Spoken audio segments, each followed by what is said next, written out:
Peace. Hey, this that big boy drill by the step, you might slip.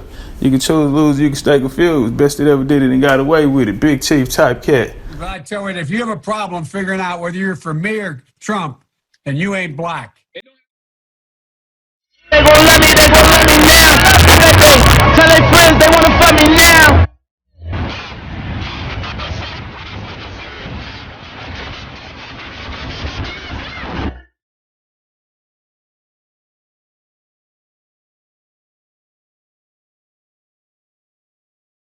I hold my head up to the sky, but she be snorting white lines.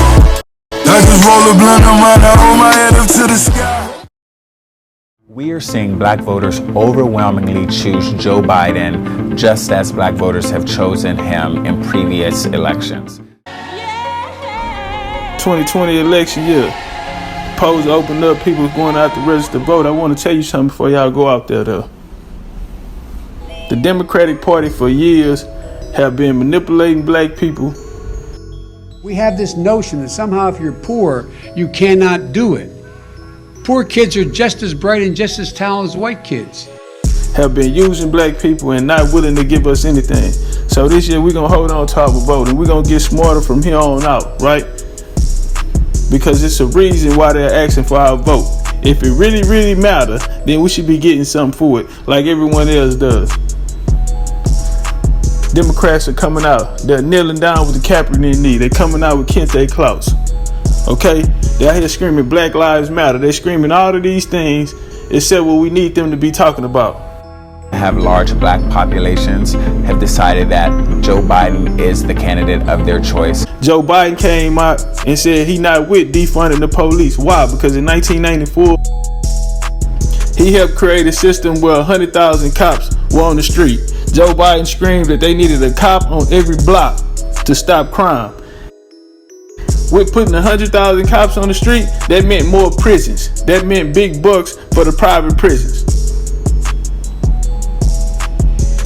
And so when he come back in 2020 and say he's not with defunding the police, it's because he had everything to do with the problem today. And he's proud of that 1994 crime bill, which resulted into mass incarceration of black people in this country.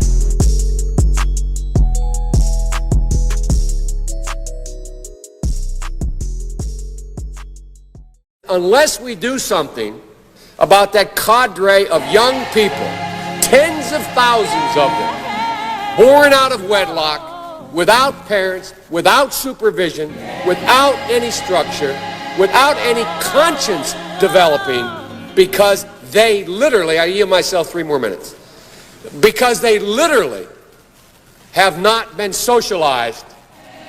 They literally have not had an opportunity. We should focus on them now, not out of a liberal instinct for love, brother, and humanity, although I think that's a good instinct, but for simple, pragmatic reasons. If we don't, they will, or a portion of them will, become the predators 15 years from now. And Madam President, we have predators on our streets that society has, in fact, in part because of its neglect, created. Again, it does not mean because we created them that we somehow forgive them or do not take them out of society to protect my family and yours from them. They are beyond the pale, many of those people. Beyond the pale.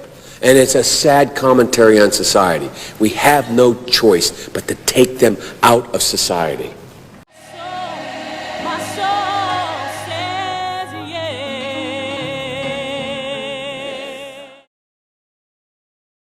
Come to you and talk to you about inequality in schools and race.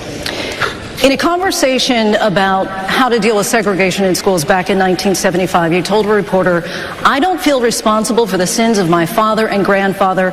I feel responsible for what the situation is today, for the sins of my own generation, and I'll be damned if I feel responsible to pay for what happened 300 years ago."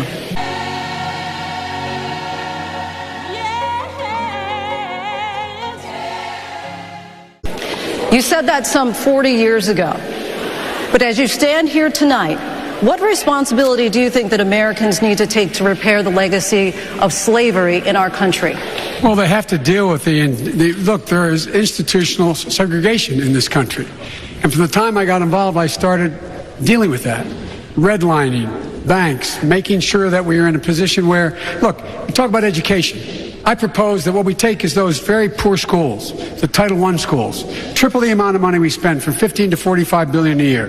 Give every single teacher a raise to the equal raise of getting out the $60,000 level. Number two, make sure that we bring in to help the teachers deal with the problems that come from home. The problems that come from home, we have one school psychologist for every 1,500 kids in America today. It's crazy. The teachers are retired. I'm married to a teacher. My deceased wife is a teacher. They have every problem coming to them. We have make sure that every single child does in fact have 3, 4, and 5-year-olds go to school, not daycare, school. We bring social workers into homes of parents to help them deal with how to raise their children. It's not that they don't want to help. They don't know quite what to do. Play the radio. Make sure the television, make sure you have the record player on at night, the phone. Make sure the kids hear words. A kid coming from a very poor school, a very poor background, will hear 4 million words fewer spoken by the time they get there. There's so much. Vice President Biden, do you support reparations? Look, let me, since I haven't spoken on this, got a chance. Number one, the reason we're the country we are is because of immigration. We've been able to cherry pick the best from every single continent. The people who come here have determination, resilience. They are ready to stand up and work like the devil. We should note we can find that on Biden.com, but I'm not sure what your answer is to the reparations question. If in fact there are ways in which to get direct payments for reparations, I want to see it. But why are we waiting around for the study? We can deal with it. Well, they're not mutually exclusive. You don't have to wait around. No, they're for not the study. exclusive. That's my point. No, but they look. They're not mutually exclusive. But I can't believe that whatever it is, the African American community would not support what I'm talking about. In addition to, I don't think we have to. Let me ask you this then. Let me ask you this, so we can move on because we've got to get some phone calls in as well. But let me ask you this then: if in fact a calculation comes to you that you are satisfied with, would you then say, I'm for reparations? The answer is it would depend on what it was, and will it include Native Americans as well? All right, let me see. I want y'all to be real careful when we go out there and vote. We're going to have to get smarter. We're going to have to get wiser. We're going to have to get organized from here on out, family.